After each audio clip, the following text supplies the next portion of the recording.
A San yn ceisio crymanu'r bêl o gwmpas Cowens. Mae Cowens yn clirio'n syth at Aberdaki. Aberdaki at Mendes, nôl ac Aberdaki yr ergyd o'r gol!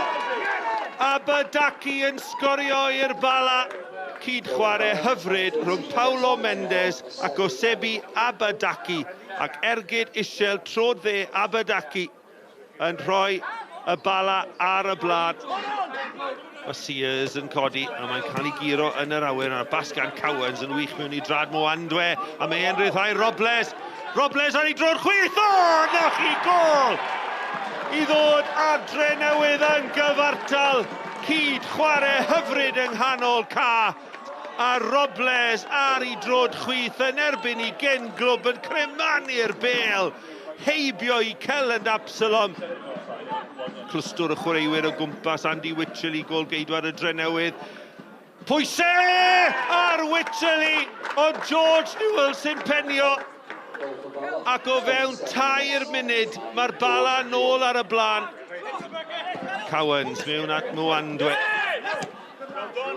Bêl hir, Newell yn gyflymach na Sutton. Wycherley camgymeriad arall.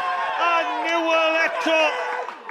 2 gol o fewn 2 funud i George Newell. Shane Sutton yn methu troi mewn pryd. A Newell yn gyffwrddus ar ei drod dde yn curo'r gol geidwad. A San gyda Aberdaki tu allan iddo fe. Mae'n dewis y bas at Newell mewn i'r canol o! Mae'r bêl yng nghefn yr hwyd gan Sutton, capten y Drenewydd. Ond yn lwcus i'r Robinied, mi oedd Lliman cynnwrthwydd y dyfarnwr Pempella yn dynodi bod Newell yn cam sefyll. Mendes y rhediad o ganol ca, mor gryf. Wall mewn i'r canol. A Solomon Davies, mae'n hat-trick i George Newell a mae'n bwrw goliau mae'r Barclays. Solomon Davies ar ergyd, y bêl yn cyrraedd Newell ar ei drod dde, a'i ergyd yn gwyro heibio i Wycherley. Bêl hir y cyffyrddiad ymlaen Aberdaki, ac mae'n 5.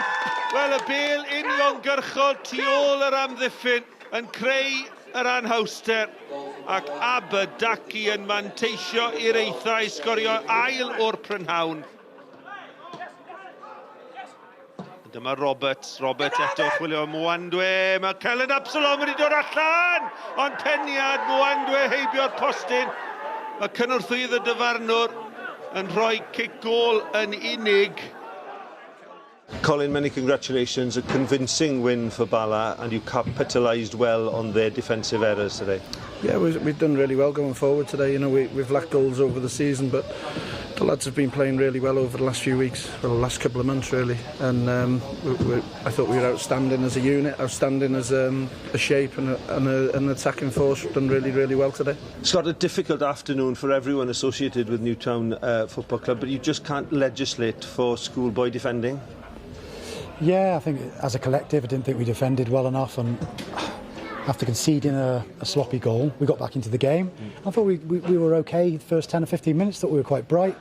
You know, it was a big game today, because if we'd have closed the gap on them, we'd have only been a couple of points if we'd have won the game. So that's really, really disappointing, as was some of the decisions we've made defensively, but collectively, not just the defenders. I think it goes through the team, and it's not what I want to see. I spoke to them there about it, and we'll need to do better. George, many congratulations on the 3 points. And have you ever scored a faster hat-trick? No, I don't think it was even close. Someone just said it was 6 minutes, which is, I mean, I was surprised it was that quick, but yeah, as long as it's quicker than my dad's, I'm happy.